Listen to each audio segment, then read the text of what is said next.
Good evening, everyone. How's everyone doing? Yes, tonight the discussion will be about Black boys. Yes, and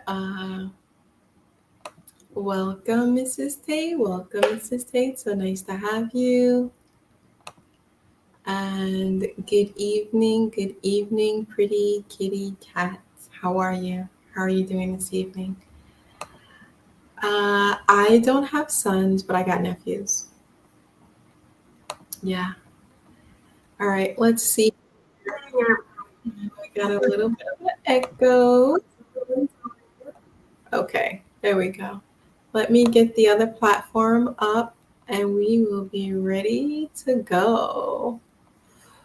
So, um, I want to start off a little bit about a two guys that I met today when I went out to meet another brother regarding some business that we needed to take care of. And of course, I'm starting off with these two men because at one point they were boys, right? So the first man that I met, he was in his 50s.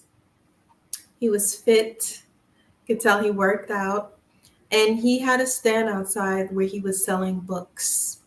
And these books were books about business, finance, economics, and he was promoting these books to our young brothers and sisters. He was fortunate enough to get a contract with the school where the principal, who happened to be a Black woman, purchased 15,000 of his books. His books were about $17 each. So she purchased with the school funds 15,000 books. And so what they were going to do is utilize his books inside of the classes for the Black students to become educated. However, he ran into a problem because the head of the teachers teaching that class happened to be a white woman. And she didn't see any significance in these type of books. And so even though the principal paid for the books, they were not able to utilize the books. And he was very, very frustrated. So he was on the street trying to sell his books. The second man that I met today was a brother who was maybe, I'd say, mid 30s, maybe somewhere close to 40s.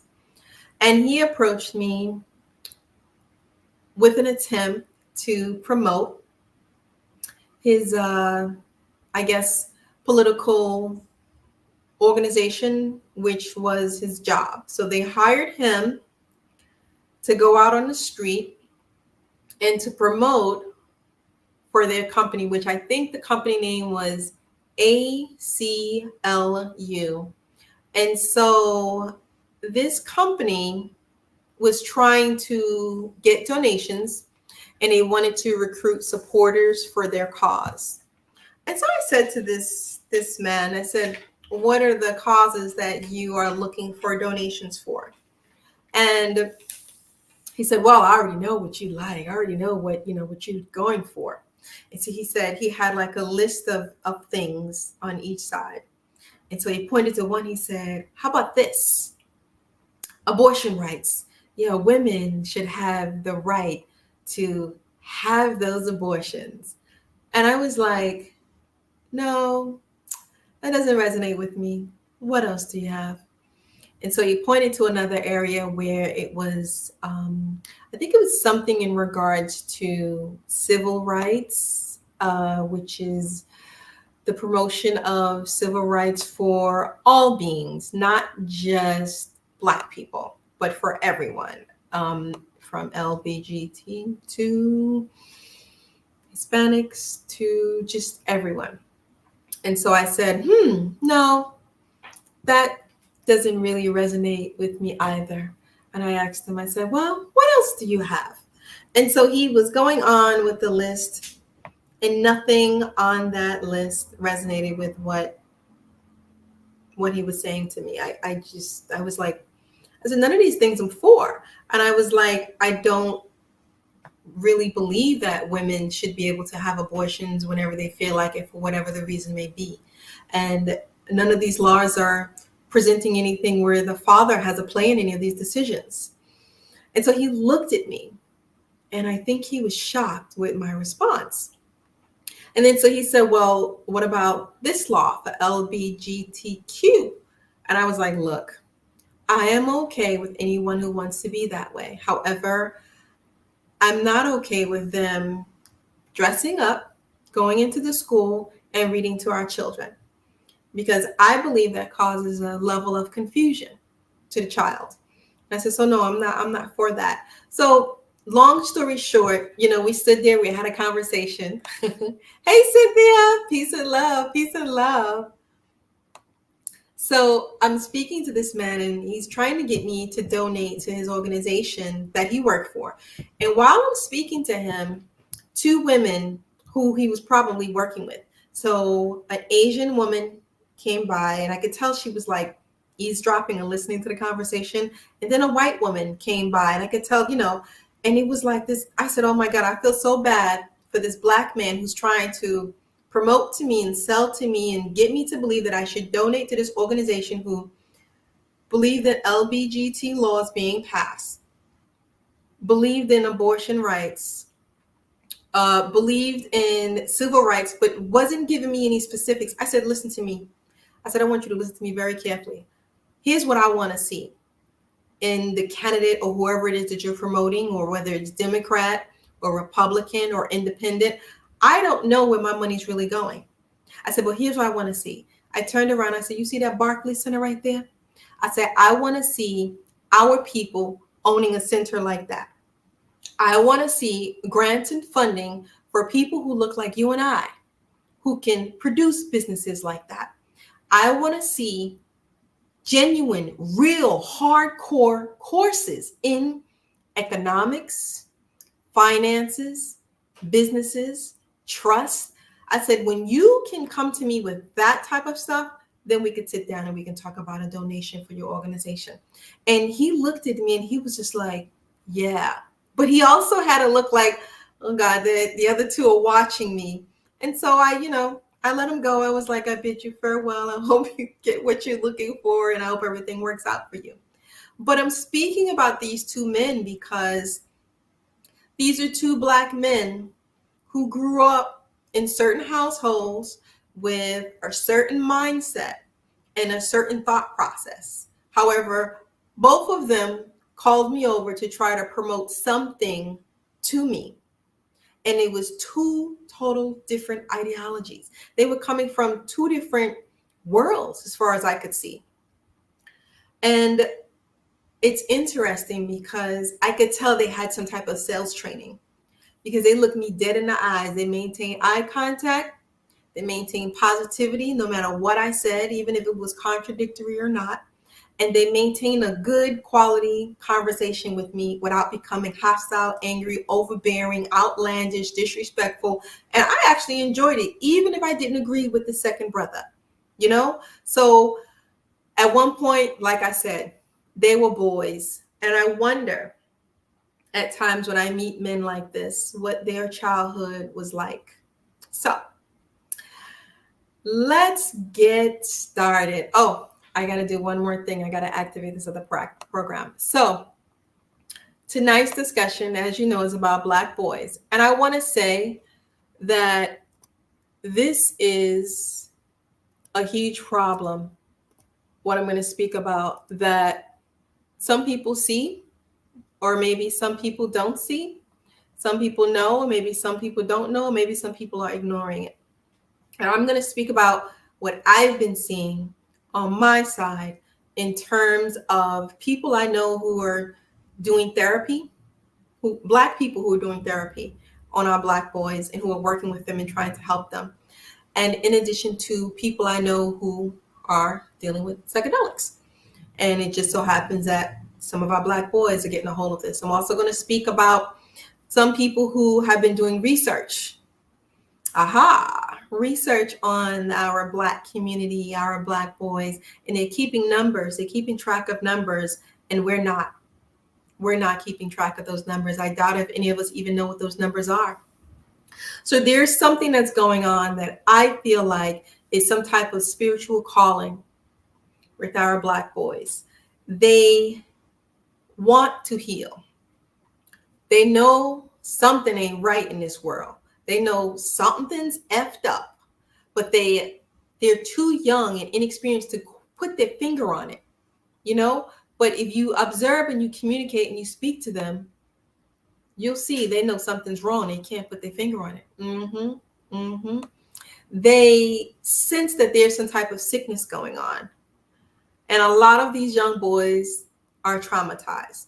A lot of these young boys have childhood trauma. You know, there's a saying that when a baby comes into this world, they're closest to God, they're closest to their God-like energy. And then as they grow up, we mess them up. Yeah, the adults, the parents, the teachers, the preachers, all these beings all around these children, we're the ones that's messing up these children because we were messed up. So the energy is changing in the universe. And so people are starting to wake up. And I'm not going to be the one to say, oh, it's the single mom's fault of why these Black boys are messed up. Because I don't believe that's true at all. And I'm not going to be the one to say it's a single dad that messed up these Black boys. Because we do have some single dads out here. I've met plenty of them. And in all honesty, what I see is that both single parents are doing the best that they possibly could under the circumstances in regards and connection to what they know, what they've been exposed to, whether they've been exposed to negativity or whether they're trying to heal or whatever that exposure was. This is all that they know. And this is what they're working with. Negative, positive, good, bad, right, wrong, however you want to think about it. There are also boys who are growing up with both parents in the household. Now, just because both parents in the household don't mean that everything is all good. It don't mean that everything is all honky-dory. It don't mean that everything is A1 okay. Just because you got two parents in the household, you should never assume that that child is going to be perfectly fine. Because you can have two parents in the household who can't stand each other, who are projecting on this child because they hate themselves. So it doesn't matter at this point whether the parent is a single mom, a single dad, or whether both of the parents are in the house. There's still going to be some type of effect on that child. So when we look at the children, these boys, when they're going to school, it's so many different lessons from society that's coming to them, in addition to lessons that's coming to them at home. So you're in kindergarten, you're getting taught all of this stuff. It's full of crap, lies, it's backwards. I mean, just to the point of script. We used to learn script when we were in school, right? They don't teach the children script anymore. So you have to say, well, so what? How important is learning script, right? Do they really need to know how to write a signature in script? What do you think about that? What if I told you something about script that would blow your mind? Script. In the United States, we have governmental documents that are written in script. And if your child cannot read or write in script, they will not be able to read or write those government documents. Oh, sure, you can get a translator. It's like the Bible. You get a translator and they translate it the wrong way. They interpret it the way they want to interpret it. So if your child knows script, they could read these documents. No one has to interpret the wrong thing for them. Script. Script is also magical. It's also magical. Yeah. Because when we write, we put energy into when we're writing. And so when we're writing these regular letters that look like we're writing on a laptop, just the T, the H, the E, it's like these robotic letters that are very similar to what we see when we're typing, right? And when you're typing, it's a different energy. And when you're writing that way, it's a different energy. When you're writing in script, it's a magical energy that is presented through the child. So script is very important, and they've taken it out of schools. So when our children go to schools, they also learn about Caucasians. Oh, Caucasians are so wonderful. They can do nothing wrong. They've invented all of these beautiful things, right? We can say nothing wrong about them, nothing negative about them. Christopher Columbus discovered America. All of these wonderful, wonderful things these children are learning. And they don't see or hear much about people who look like us, who are inventive, who are creative, who are charismatic, who are powerful. How many Black men are being taught in the schools about how powerful? Do you even hear them teach about the Black Panthers? I have never heard a teacher or a school speak about the Black Panthers. Why is that? Because they were strong, they were fearless, they were intelligent, and they had a business. They were nationwide and they were powerful. Why in the world would you want to teach Black boys about somebody who looks like them and act like that? They teach a little bit about Malcolm X, but who is the person that they teach mostly about? Martin Luther King. Turn the other cheek, right? Let us spray you with water. Let us torture you. Let us beat you. That's what they teach you. So you come up with this mindset, oh, I'm supposed to be humbled. I'm supposed to accept this. I'm supposed to not fight back. I'm never supposed to be strong or show any anger or be powerful. I'm not supposed to be intelligent. All of these things are playing in the mind. It's subliminal messages, it's blatant messages right in front of their face. So do you hear much about Black inventors? All of these, and we even got women inventors. All of these inventors that we have. I mean, it's shoot, you can go through the whole year speaking about Black inventors. Like you can go through you could have a class. You could have a college class on a whole semester about Black inventors. You could have children in junior high school and public school go through a whole year in regards to Black inventors. You don't really hear about that. What about the way we traveled? What about geography?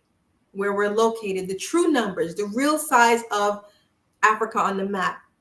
All of these little tricks and games that are playing, these psychological games, these mental games. Do they even teach about drugs in the school? Yeah, I was speaking to one guy the other day, and you know what he told me? He said, yeah, they taught me about drugs when I was in school. And I was like, really? What did they teach you? And he told me something that was so sad. He said, Bliss, they told us that this right here is crack. And it was police officers who were teaching the class. This right here is crack.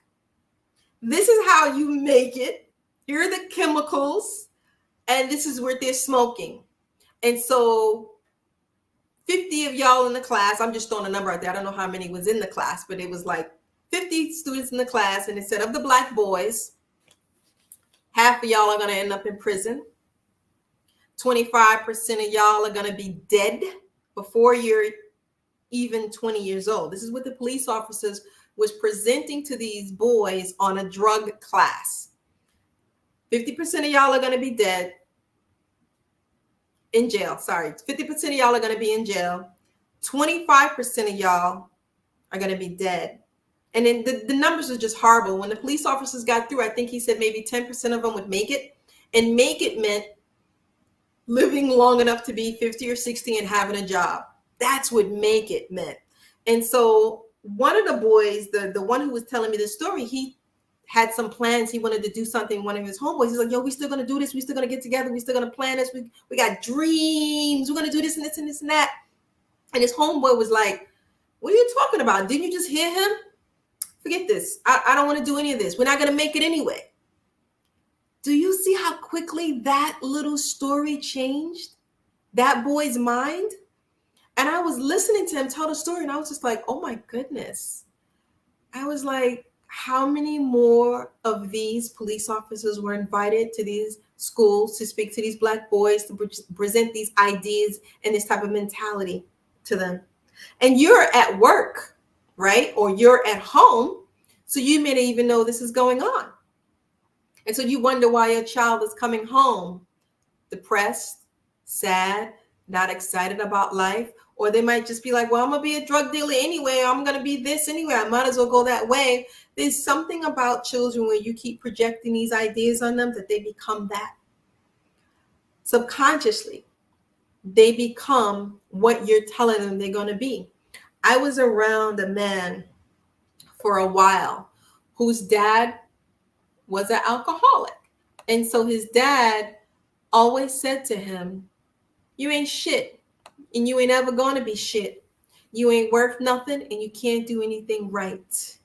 And that child, he was the oldest child who was in charge of all of the rest of the children. Guys, he is in his mid-60s. Until this day, he's messed up. He hasn't recovered. Even though he tries hard to brainwash himself to believe that he's a great person, he's a wonderful being, he is effed up. Effed up because of the unconscious things that have been placed in his mind, the unconscious thoughts that were planted in there, the seeds that was planted in there from his dad. And so I don't know if his dad knew what he was doing at the time, but he's pretty messed up. He's pretty messed up. So it's like the psychology of projecting. The psychology of projecting is you become that person that they're projecting on you, and you're just a child. So children don't necessarily know any better. Children are like sponges. They suck up anything and everything that is around them, and they don't necessarily know the difference.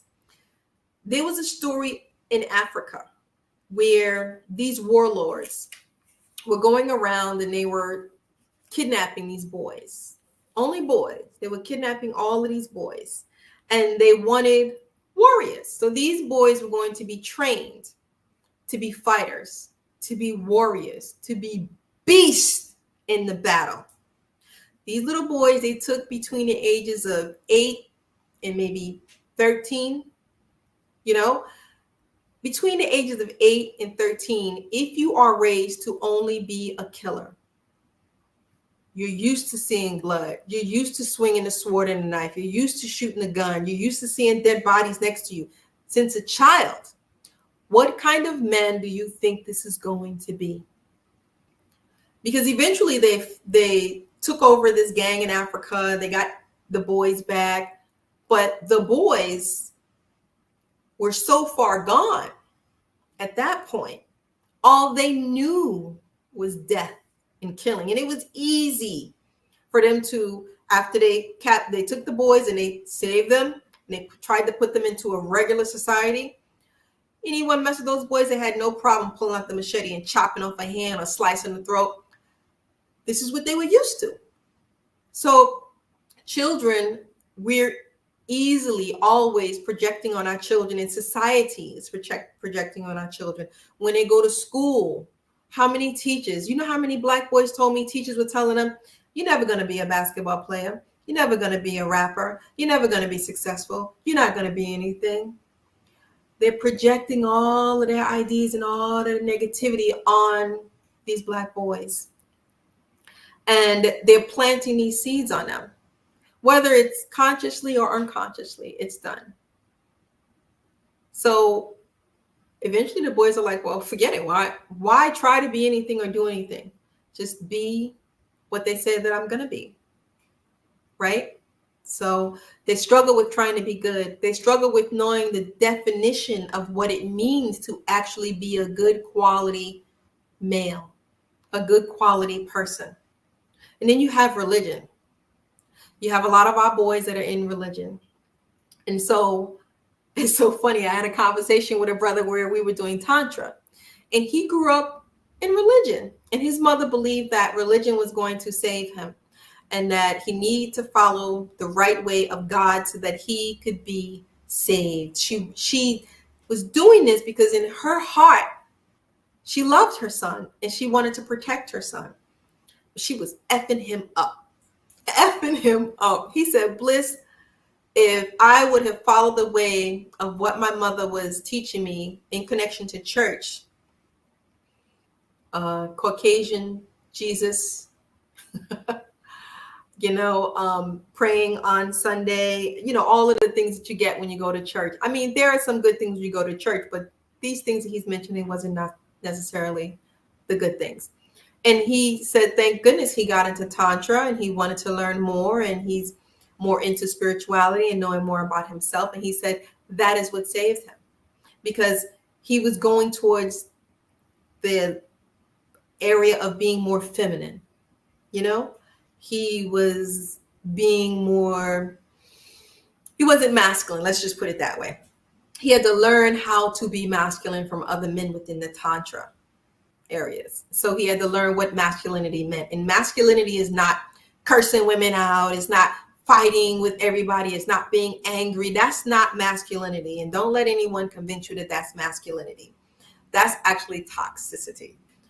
A man who knows how to communicate properly with another person, a man who knows how to handle his emotions and control his emotions, a man who knows how to build, how to connect, how to properly take care of his household, that's all connected to being a masculine man. A man who knows how to protect himself and protect his family.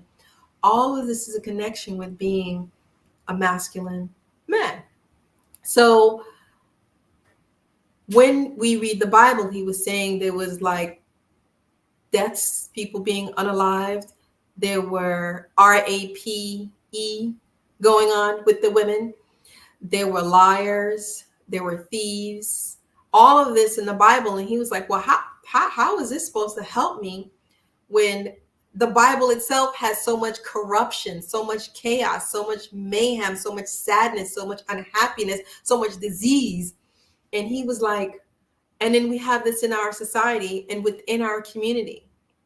So he said, something ain't right. I got to look forward. I have a spiritual calling. Something's not right. I got to piece this all together. So I said, okay, it's an interesting story. So when our children are in school, what is it that they could be learning other than what they're teaching them now? And it's so funny because I was listening to a video that was by Tupac. May he rest in power. And a lot of people say, well, Tupac wasn't anything. He was just a rapper. He didn't, I think he was in court for something he did with a woman or whatever, all of this craziness. And I'm the type of person where I don't throw the baby out with the bathwater. So is there something that I can get from Tupac and his existence that is positive for our brothers and sisters to see? Did you know Tupac spoke about potentially wanting to own his own business, his own restaurant? He wanted to learn about economics and finance. And he said, why didn't they teach this to me in school? He didn't learn anything about really how to manage money, how to manage business. And Tupac had a lot of trauma because we all know who his mama was and what his family was all about. So he grew up with a lot of trauma as a child, as a young boy. He was wondering also, he said, how come there are no shop classes? Shop classes are classes they used to have years ago, where the boys would learn about carpentry. They would learn about electricity, how to do wiring and run wires. They would learn about plumbing, how to do plumbing work. They would learn about architecture. All of these things are not taught in our schools when they used to be taught for years ago. But this is the future. If you can't build and you can't create, then you're stuck. You're going to be stuck. And the society is moving towards robots. So what do you have to do with robots? You need to know electronics, right? You need to know how to do wiring, right? You're going to need to know how to connect certain things. You're going to need to know how to scale it out, like create it, draw it out, draw out the plans. They're not teaching your children any of this stuff. And they're not teaching your children any of this stuff on purpose. Another thing that Tupac mentioned was, how come they're not teaching us about mental health? I was like, whoa. Mental health? That was a kicker for me to hear coming from a brother considering his history. But it makes sense. They're not teaching you about mental health. Oh, they teach you about, diet, But what do they teach you in the diet? They teach you about drinking plenty and plenty and plenty of whole milk from the cow. They teach you about eating lots and lots and lots of cheese. And remember that little, what is it, like a little triangle of food where they would have all these foods and they would tell you, these are the foods that you need to eat. Dr. Sebi showed us that those are not the foods that we need to eat. Those are not good for us. Mental health, exactly. Because guess what? A lot of us are mentally and psychologically sick. And a lot of us fail to admit it. And a lot of us don't want to acknowledge it. Food pyramid. Yes, that's what it's called. Yes. It's like this freaking food pyramid. They got like cheese and milk. They used to have like beef and chicken. And I think vegetables was like a small amount. Fruit was like a small amount. And Dr. Sebi tells us that the majority on that pyramid should be fruits and vegetables. Black rice, wild rice, mushrooms. And I'm just like, oh man, we've been eating this stuff for years. And then we get pregnant and then our babies are eating that. And then the babies come out, we feed it to the babies. And it's just generational, on and on and on and on and on. And then it affects us down the line. And a lot of us don't realize that. So this is a sickness. This is a mental sickness. This is a psychological sickness. This is a physical sickness. This is a financial sick. Like, Black people are sick all the way around any way you can think about it. And we have a lot of work to do, unfortunately. So you see right now this thing where everyone's attacking each other. So it's okay for men to attack women. It's okay for women to attack men. It's okay for men to hate women and vice versa. You think these boys don't see that? You know how many boys come to me? And when I say boys, I'm talking 20 years and younger. To me, that's a boy. And they're regurgitating, repeating what they heard Kevin Samuels say. And I say, that's interesting. Did you know he was divorced twice and he was speaking from a broken heart? Kevin Samuels was divorced twice and spoke from a broken heart. That's why he spoke the way that he spoke. I said, did you ever pay attention to majority of the time when Kevin Samuels was cursing out someone, it was a dark-skinned sister, an older sister, or a heavy-set sister. Whenever he spoke nicely to a sister, she was light-skinned or slender. Did anybody ever indicate? It sends these subliminal messages that lighter is righter, or whiter is right. And all of these men are listening to this stuff. And I'm just observing. And I say, this is very interesting. It's very interesting observation. And there's so much that's being projected with these boys where they're watching all of this. And then they're regurgitating and repeating and copying all of this without even really dating. If you're 20 years or younger, you ain't really been out there dating. You don't really know women. You don't even know yourself. So how can you already have these ideas planted in your head about women before you even really get to know a woman? That's one thing that I noticed. So you got a lot of these people who are in different situations where they're boys who are being raised by two parents, boys who are being raised by single parents, single fathers, single mothers, boys who are being raised by their grandparents. You have divorced parents who have an agreement to just say, you know what, we're going to raise this boy even though we're not together. Sometimes that works out, sometimes it doesn't. But when the boy hears the father calling his mother the B word, the hoe, the tramp, the slut, all of these derogatory terms, he's downloading that information, whether you want to believe it or not. And so when he grows up and you wonder why he's punching his girlfriend in the face and getting arrested, it's in connection to the way that he saw you treat his mother. Or when he grows up and why he hates you, it's connected into the way he witnessed you treat other women or his mother. All of this is in connection depending on the boy as he's growing up and who he's around. So when you see these boys who are witnesses to bullying, or they themselves are bullies, and they bully other children, or they bully children in the family, or they bully children at school, or they bully children, at church or at the mosque or wherever they may be. Where does bullying come from? Where is it stemming from? Who did they observe where there was some type of bullying going on, as opposed to presenting some type of brotherhood, some type of love amongst these young boys?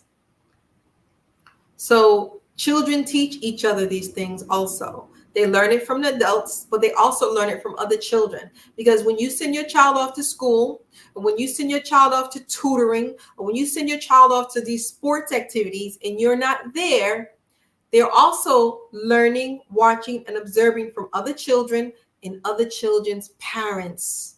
So these are also downloads and seeds that are being planted consciously and subconsciously. So the society, everywhere you go, is affecting these boys. And so you see a lot of things where you're seeing damage being done to Black people. And it's the idea of, oh, not my problem. It's none of my business. Or you believe that it's entertainment until it happens to you, or it happens to someone in your family. And so then it's no longer entertainment, right? But this is what happens when you don't raise a child as a community, because we're all raising these children. We're all raising these children. So we always have to be aware of what we're projecting, the image that we're presenting in front of the children. And it's not going to happen overnight, because we're so used to being toxic. We're so used to being crazy around one another that we have to retrain our minds, our bodies, our spirits, and our souls psychologically and mentally to say, okay, I need to be conscious that there are children around me. There are boys around me who are watching what I'm doing, and it's going to affect them. And so what I'm seeing is that a lot of young boys who are 20 and younger, who realize that this society is very sick, that there's something wrong within the Black community. They can't quite put their fingers on it, but they know something ain't right. And I agree with them. However, I never thought that they would even recognize this. This is part of generational trauma. Some people call it generational curses. So some of these boys, they are going to a therapist. Those who get a hold of a Black therapist is very fortunate. However, not all of them were able to get a hold of a Black therapist.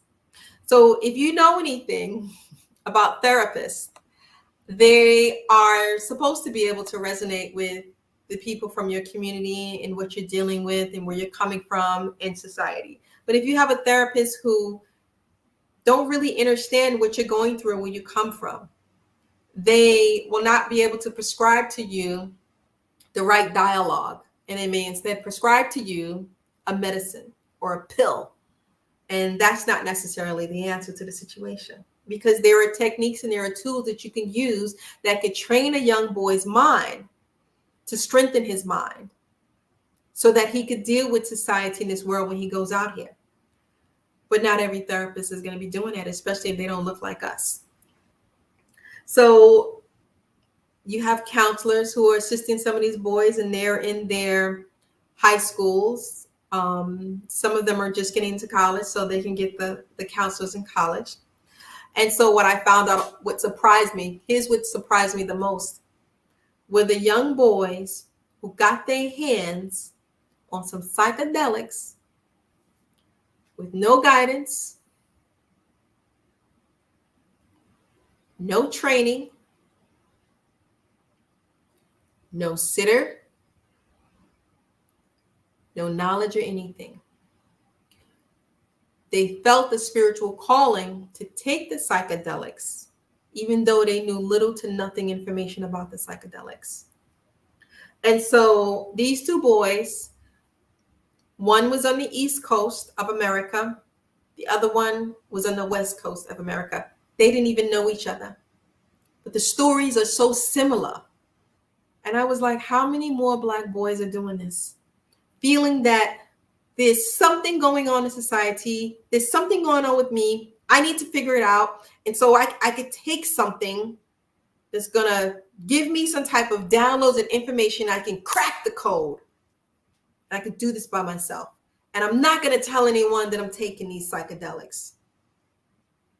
They didn't tell their parents. I don't even think they told their friends. And the consequences for both these boys was very, very traumatic.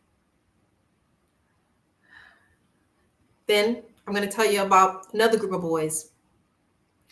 There were 4 boys down south in Georgia. Depressed, sad, having negative thoughts, suicidal. All of these boys are popping up around the same time, and they're all over America. So, I talk to the counselors, or sometimes I get a call from the parents, and I'm like, I've never seen this before. What is going on? The 4 boys down south were going to a counselor.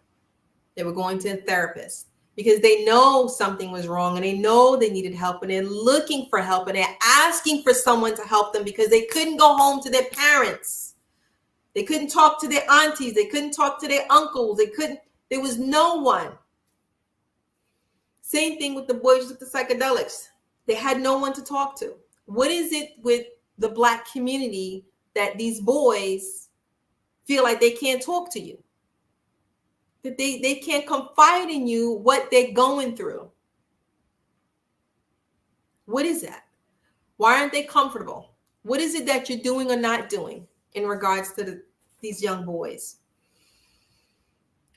So we all know that there are portals, and that these portals are being opened up everywhere.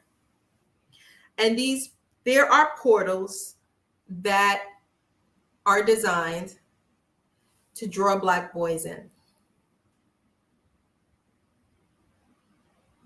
There are portals that you could see. There are portals that you could feel. I remember a story of a woman who went to California, and she was trying to make it. So she went to California and she was like, I'm going to make it. And she really didn't know anyone in California. She knew one person, and that one person wasn't available when she got there. She didn't have a job lined up. She didn't really have enough money saved. She had nothing. She just went to California because she thought she was going to go there and make it. And so she ran into some things that were unbelievable when she called me, because she was stranded. She was stranded in California. Her world began to fall apart.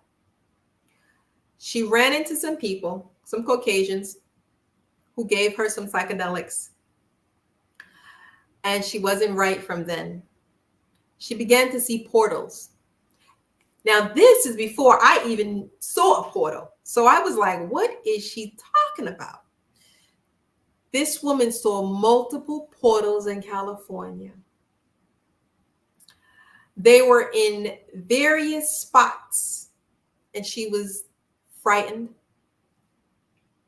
She was terrified. She was petrified. She was horrified. She was crying. She was boo-hooing. She wanted to leave, and she could not get out of California. She was trapped. At one point, she called and said that they were going to eat her, that they were sharpening their knives and they were getting ready to sacrifice her or eat her. So there are portals. There are portals. In certain studies, you learn about the various portals that are open. And so you can choose which portal you want to go into. You don't have to be drawn into certain portals. There's political portals. There's spiritual portals. There are all types of portals out here. Small portals, big portals. At times, in certain times of the year, the portals are activated and opening up wider. And what happens is that when you have a big portal, everybody named mama's trying to jump through it. And so you trying to jump through it, and everybody's trying to get through it. And what you don't realize is that there are opportunities when there are smaller portals where nobody's even looking or paying attention. That's the one you want to go in, because ain't nobody else trying to jump in there. That's what you want to be. There are people who can open up portals and create portals. I will tell you a story where I was at a Wachuma ceremony and the shaman activated a portal. So when it was happening and I saw it, I didn't recognize it because I'd never seen a portal before. How do you recognize something that you've never seen before? Someone at the ceremony told me. They said, Bliss, you see that? I was like, yeah, I see that. It's like, that's a portal. I said, oh, now I know. Now I see. So when the young lady from California, who eventually we got her out of California, when we connected the dots, we were able to communicate and say, okay, this is what it looks like and this is what's going on here, so that you can recognize it when you see it. So there are various different energies that come through these portals. Some of these energies are negative. Some of these energies are positive. Some of these energies are actually deities, spirits that come through. There actually should be a class on portals, to be honest with you. There should be a class on how to open up a portal, how to close a portal, how to avoid certain portals, how to protect yourselves from being pulled and drawn into portals. Yeah, it should be taught to children, actually. I don't think it should be taught to adults, because I think the adults are too effed up to deal with stuff like that. I actually think children should be taught a lot of things as opposed to what they're teaching our children now. I think what Tupac said is right. We should be teaching them about how to build their own, how to create their own, how to have their own businesses, but also how to be magical children, how to activate their magic within them, because children are closer to the magic of the world than we are. We are the ones that block the children as they grow up and stop them from their magical being that they are. So yeah, a class on portals, recognizing the symbols and all the different sounds and what's around you, and knowing when a portal is activated. I think that would be a great class for children, not for adults, because adults are too screwed up right now. So there was a study that was done, and it was done, let me see, we're in 2024. I want to say it was before the pandemic. And so the study revealed that in today of 2024, more boys want to be girls. There are higher suicidal rates today than there was before the pandemic. There's a higher rate of poverty in 2024 than there was before the pandemic. There are new drugs that are being produced in the Black community that were not here before the pandemic. That there's more toxic food and water and drinks today than it was before the pandemic. The suicidal rate is rising faster than you could just imagine. And it's not just the boys who are 20 years and older. It's actually men who are 60 and younger. Yeah, 20 and younger, I mean, but 60 and younger with the suicidal rates. Not homicidal. Black folks are used to being homicidal. We ain't used to being suicidal. We into killing each other. We ain't used to killing ourselves. So I thought this is the interesting statistics. And so the statistics, it didn't matter about what class you came from, your money, your location. It was nationwide. And so the study said that in the 1990s, about 2% of the boys wanted to be girls or wanted to be something other than being a boy. In 2024, the percentage of boys who want to be girls or something other than a boy is now 12%. How did we get from 2% to 12%? What's happening? What's going on? So let's talk about other statistics. So we got an 80% within the past 5 years of people who are considering suicide. Now, this is just everyone. This is not just Black people. This is all cultures. And this is also women. 80% increase within the past 5 years. That's around the pandemic, right? Yeah. Something happened when that pandemic kicked in, when that disease broke out. Something happened where the society has changed dramatically. And I don't think anybody's really paying attention. I don't think anybody's really paying attention. How are you, Margaret? Thanks for the conversation. You're welcome. You're welcome. Yes, this is a conversation I think that we all should be having, but people are afraid to talk about it.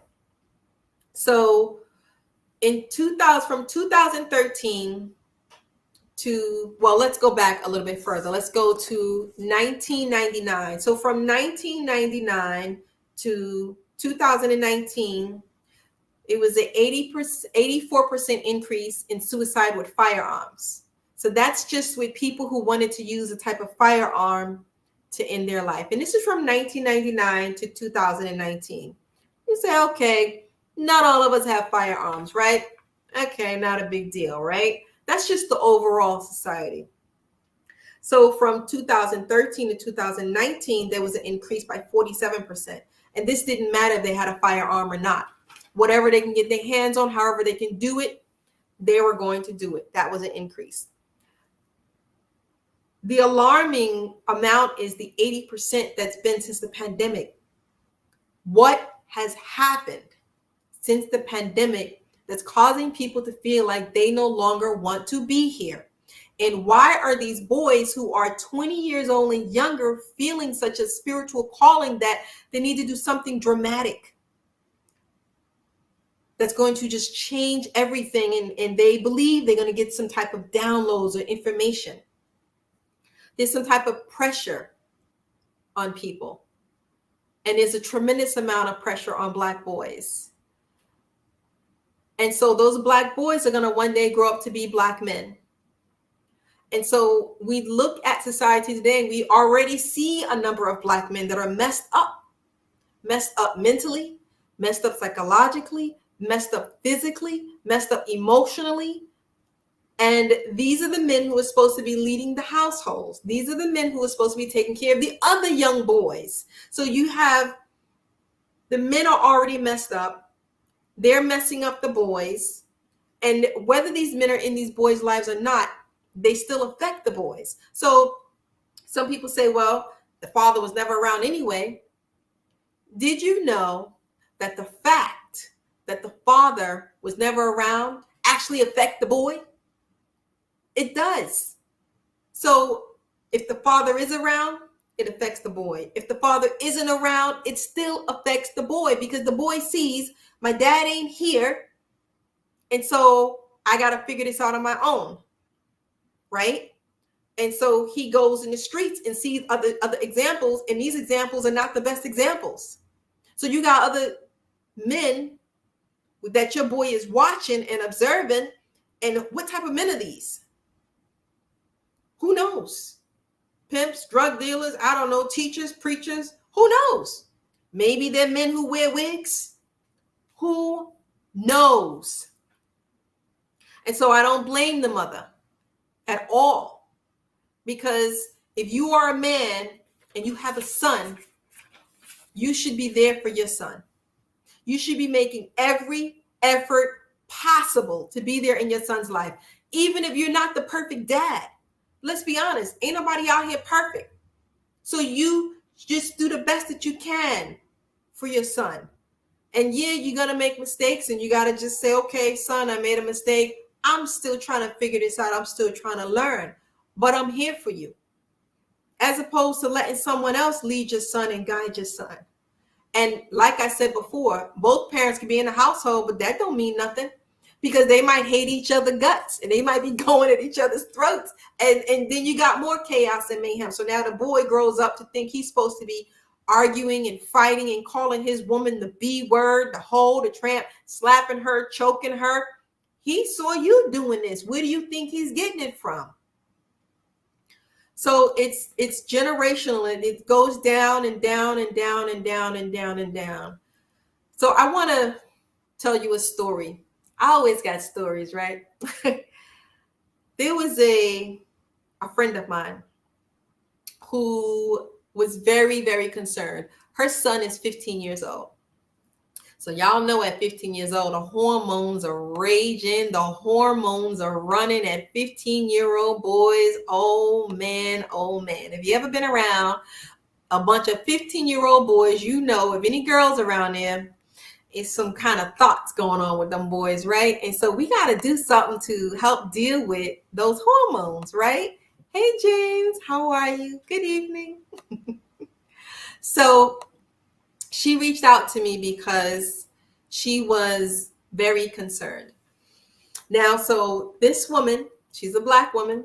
She got a Black man, and they have a Black son. He's 15 years old. They are well-versed in Black history. They know about Egypt. They know about the Olmecs. They know about metaphysics, like all of this stuff they know about, right? They have a pretty good diet, you know, plenty of fruits and vegetables. They take herbs, cleanse themselves out, all of this stuff that everybody's teaching, right? And so they send their 15-year-old boy off to public school. What else are you going to do, right? You got to go to work. You got to do whatever. You're stuck in this rat race, you know. So you send your child off to school. And you figure you raising them right. You taught him all of this Black history and how wonderful Black people are and how powerful Black people are, how strong we are, how smart we are, how intelligent we are, right? And you figured you raised your Black boy the right way, and you sent him off to school with all these other Black boys. And so she was upset when she called me, but she was calm. The father, on the other hand, was outraged. He was livid. He was beside himself. So you know what happened? There was a video. There was a video that was being passed amongst these Black boys. And she sent me the video. I'm going to show you guys the video. I actually posted it on YouTube. And I thought, well, why are they sharing these videos? But then it dawned on me, they're 15 years old. They're going to share videos. You know, you're not in control of their phone. You're not necessarily going to know what they're always seeing. How many people are putting up those blockages on a 15-year-old's phone? You know, so that you try to have a little bit of conversation with them about, you know, what's appropriate, what's inappropriate, and, you know, set boundaries and so forth. So I'm going to show you guys the video. And if you had a 15-year-old boy who saw this video, do you think he would want to copy what he see in this video? Because maybe he looks up to this individual. Maybe he feels like this individual has accomplished something in their life. And so, hey, could it be that bad what this individual is doing? And if all the boys are sharing this video, I'm cool too. I'm in, you know, with the crowd, you know, I fit in, and then they're all sharing this video. but his father was not happy at all. Here's the video. Freezing. Oh, I was like, this ain't no goddamn way. This motherfucking natural. I don't need to be ashamed of what the fuck. That's a motherfucking natural. It's a motherfucking natural. You know what I'm saying? I'm bringing it to Toronto and it. Y'all see that video? Let me play it again. Freezing. Oh, I was like, this ain't no goddamn way. This motherfucking natural. I don't need to be ashamed of what the fuck. That's a motherfucking natural. It's a motherfucking natural. You know what I'm saying? I'm bringing it to Toronto and it. Y'all saw that video? Maybe there's nothing wrong with the video, right? Right? He's wearing a wig. He says that it's his natural hair. So why was the father so upset? Why was he so upset that these boys was passing crazy? Exactly. Why was his father so upset that these boys was passing this video around? What image do you think is projecting on the 15-year-old boy? It could be that maybe it's okay if he put on a wig, right? Maybe it could be that he could be as successful as this guy if he did put on that wig. Or maybe he doesn't have to put on a wig. Maybe he could just grow his hair out and straighten it and curl it, right? Because this guy is doing it and he's successful. He's very popular. He has a lot of money. And so children connect the dots with a lot of those things without necessarily knowing exactly what's going on. And so the father was livid. So I'm like, so what are you going to do?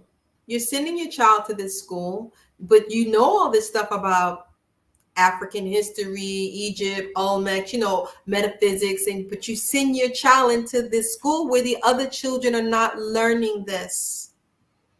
So how are you going to stop it? What are you going to do? Go to the school, speak to the parents? Do you think those parents care? Do you think those parents care? You're very long-winded. Yes, I am very long-winded. Brown eye. I know who you are, Brown eye. Have a beautiful day, Brown eye. I am very long-winded. I can be because this is my video and I'm communicating. Okay.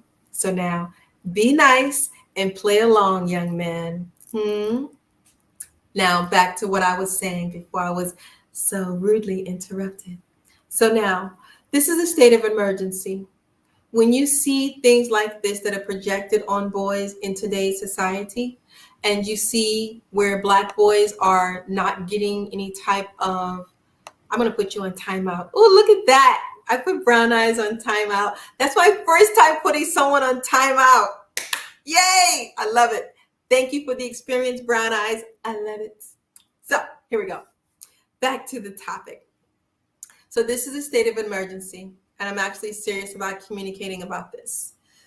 In the Black community in 2021, which is a couple of years ago, Black people received, it was 62% of Black people who received mental health services. In 2021, it was 62% of Black people who received mental health services. In 2021, it was 62% of Black people who received mental health services. Those numbers are higher than what they've ever been before. This is a state of emergency overall amongst Black people in the Black community. So what's the issue exactly? Is it a white therapist? Is it a Black therapist? Do you just stay quiet? What do you do if you're going through a mental health issue? If you're going through some type of trauma in your life, and where do you go? How do you heal yourself? Do you heal yourself? Do you look for someone to assist you or to guide you or to heal you? Do you experiment with drugs? What's the easiest way? Some Black boys say it's just easier, and I'm going to repeat this. It's just easier to be a woman. So if it's easier to be a woman, why would it be easier to be a woman? Why would they believe that it's easier to just be a woman? Does society project that on them? Or is this somewhere else? Where is this coming from? It's a thought, right? It's a thought. So some of them just want to commit suicide. They don't want to be here anymore. They want to be unalived, and they figure it'd be easier just to leave. And some of them actually want to try to figure it out. They're trying really, really hard to try to figure it out. Society. A lot of it is coming from the society that we live in. A lot of it. A lot of it. A lot of the pressure, a lot of the anxiety, a lot of the thoughts that are projected on young boys to grow up, to be a man, to be smart, to be strong, to make money, to find a woman. Like, all of this is a lot of pressure. And the young girls are growing up in a different way. And I'm going to be honest with you. I saw a grant at my job. I work at a law firm. And so we work with a lot of these hedge fund guys, a lot of these heavy hitters, these guys who are in the game deep with the money. And they came up with a grant program. They're giving millions and millions of dollars in business grants only to Black women now. And I sat and I thought, and I said, well, why don't you just give the grant just to Black people? Why are you designing the grant only to Black women? Because if you give it to Black people, that would include men, right? Only Black women. So the future is going to be where they're going to keep pumping up Black women. They're going to keep throwing money at Black women. They're going to keep putting these images in front of Black women to strengthen them and to make them more powerful. And they're not going to give it to Black men. They're not going to give it to Black men. And you're not going to be able to make them give it to Black men. And that's just one Wall Street organization that's doing it. The rest of them are lining up. So what's going to happen is that these women that's going to get this money are going to do business with more women and promote more women and hire more women. And so the man comes in and he's trying to be a man. He's probably going to get fired, or he's probably not going to work there. Can you see this escalating? Is it just me, or do you guys get where this is going? I don't know. But what I do know is that there's something called a loophole in everything that is out here. And the loophole was always this little hole where you could slip through. Oh, look at Brown Eyes. You want to come back and be nice? You're actually making 1,000% sense. Oh, Brown Eyes, you're playing nice with me now? I think you like me, Brown Eyes. You like when you get whipped and spanked, I see. I had to put you on punishment. Now you're going to be on good behavior? Please be on good behavior. Don't make me break out the whip, Brown Eye. Now, back to the topic, y'all. Brown Eyes is trying to distract me.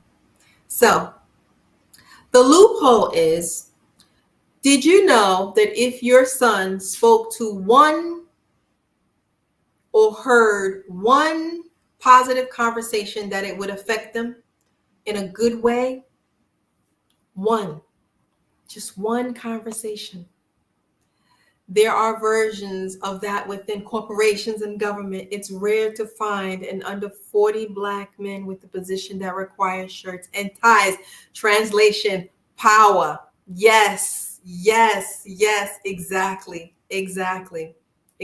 And are they giving to anyone in the United States, or is it just, what are the requirements? Because this requirement that they're doing is you just have to be a Black woman and you got to have business.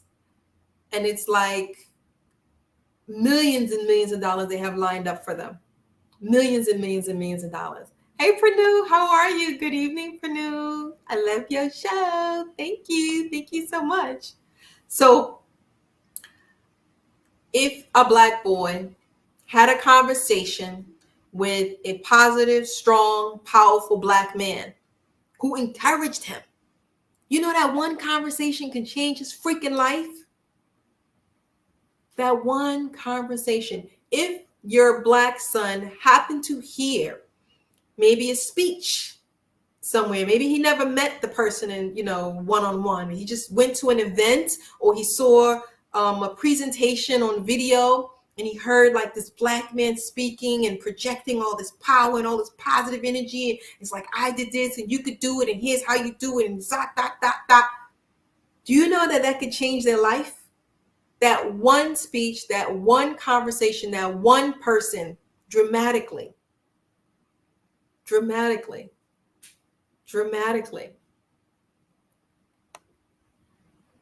This is actually a very critical time of intuitive information for Black men in America. It's critical. This is a state of an emergency, y'all. If y'all don't get a hold of these Black boys right now, it's a state of emergency. Because in the future, I love Black women. I'm a Black woman. They're going to set us up where we're going to be good. And the more powerful and the more stronger we are, the more it may be more difficult for the Black man.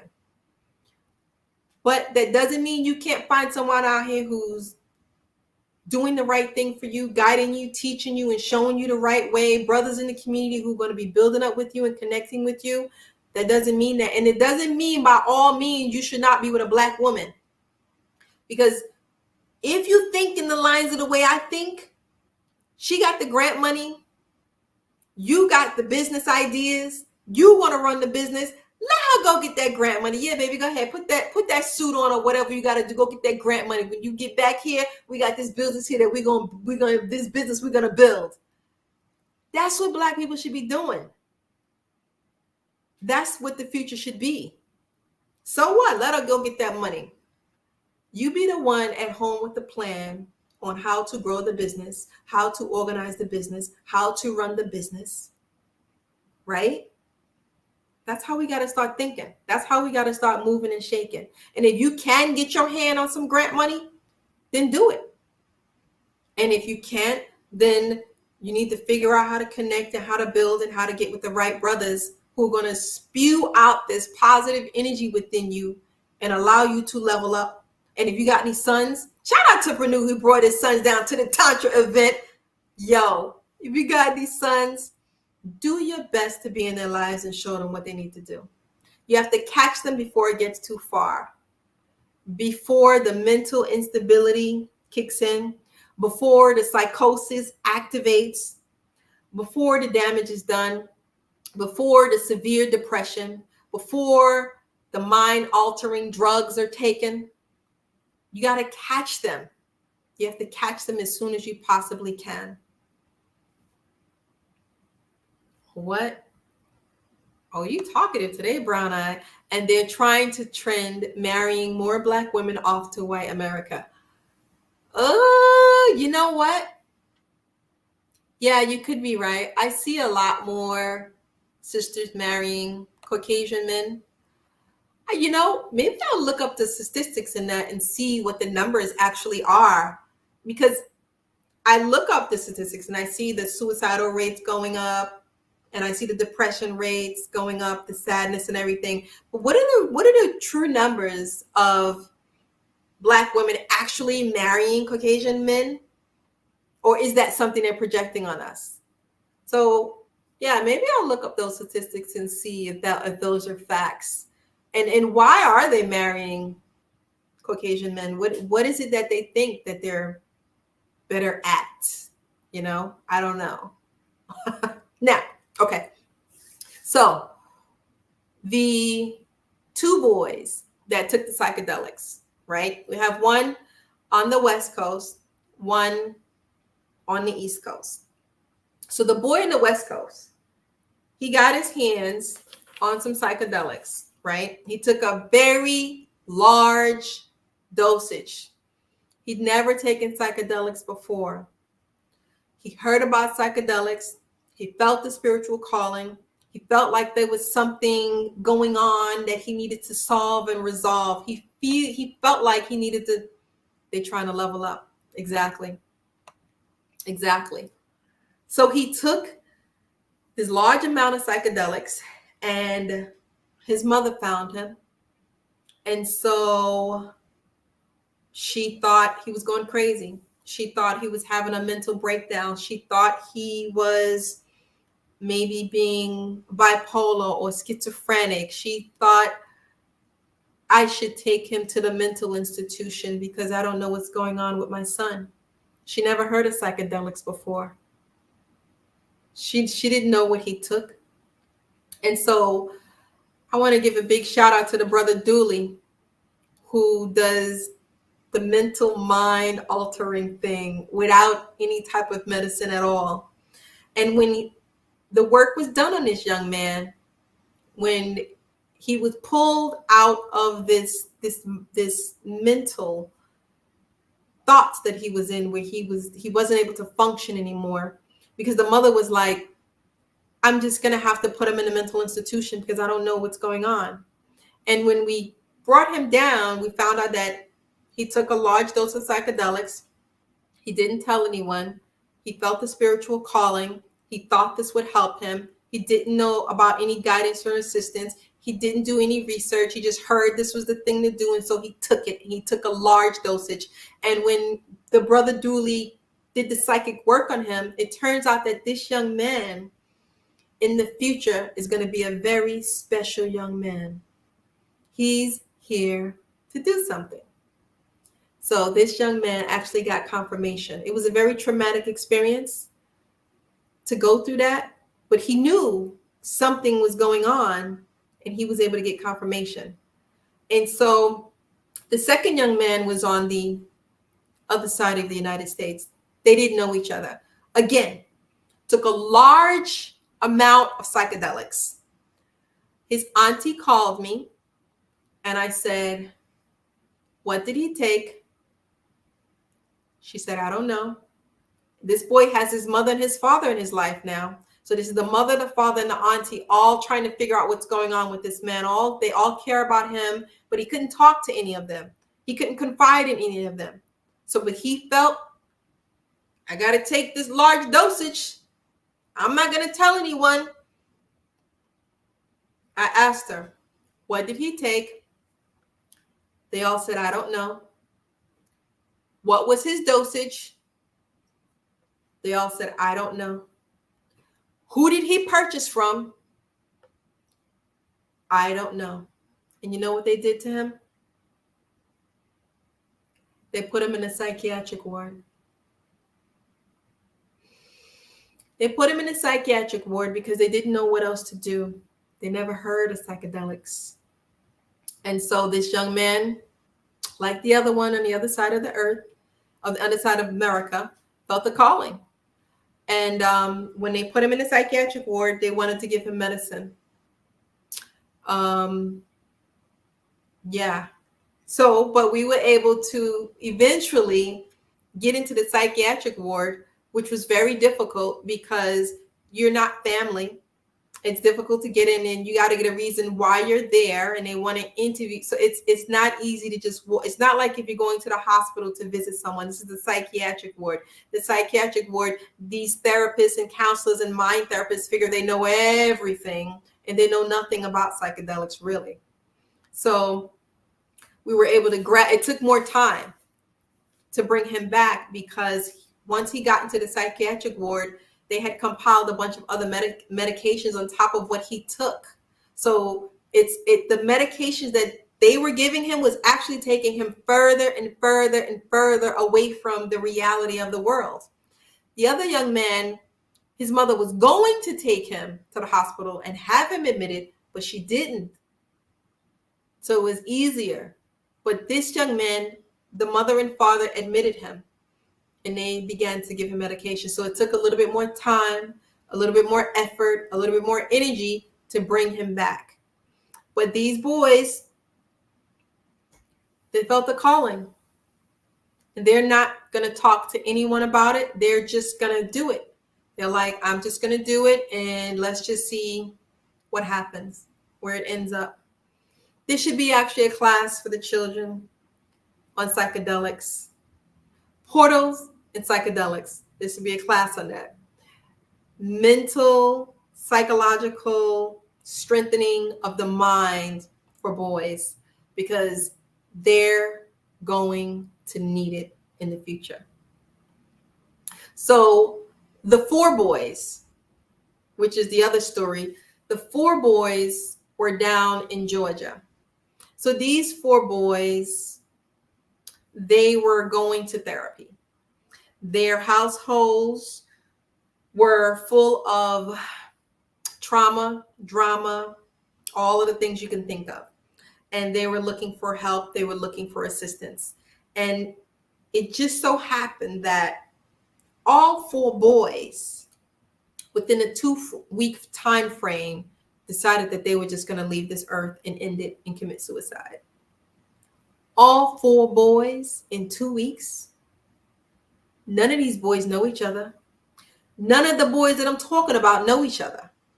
So if none of them know each other, but they all have similar stories, that's an indication that something's going on within the Black community with these boys who are 20 years and younger. Something's going on, something's wrong, something needs to be addressed. There needs to be a discussion. There needs to be some type of meeting. There needs to be some type of education. There needs to be some type of therapy provided for them. And so I just wanted to share those stories with you guys, because that's what I see going on now. And I can't say for sure that the future is going to be any better. I can't guarantee that. But I wanted to say that if you do have any Black boys in your home, if you have any Black boys that your friends have, if you can say anything encouraging or anything positive or anything to instill some type of power in these young boys, then I strongly suggest you do so. I think it'd be really, really good for them, because it could be that one conversation that could change their life. You could be that one conversation. It doesn't have to be a famous football player, a basketball player, or an actress, or a singer. You could be that person. You could be that person that's already setting an example and you don't even know it. So yeah, I encourage you to keep the lines of communication with our Black boys open. And definitely, when they go to school, who are they talking to? Who are they communicating with? What are the teachers saying to them? Are the teachers telling them that they ain't going to ever be nothing? Are they bringing in police officers who's telling them, oh, these are drugs and you're going to end up in prison and you're going to end up dead? Are they telling your boys this? Are they projecting this seeds, planting these seeds in your boys' heads? Because if that's the case, then where are your boys going to end up? So that's all I have to say. And that's all I wanted to speak about. And I wanted to present that to you guys. I hope you guys enjoyed the show. And stay positive, guys. Stay positive no matter, what. This society, it's always going to be projecting some type of negativity towards Black people, Black men, Black women. And it's always going to be something where they're going to try to make you argue with each other, make Black men and women hate each other, or, not support each other.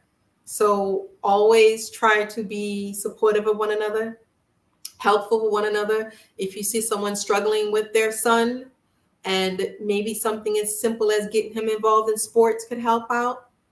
Maybe something as getting him involved in like a business course, or engineering, or architecture, or carpentry, electrical, plumbing, all of these things.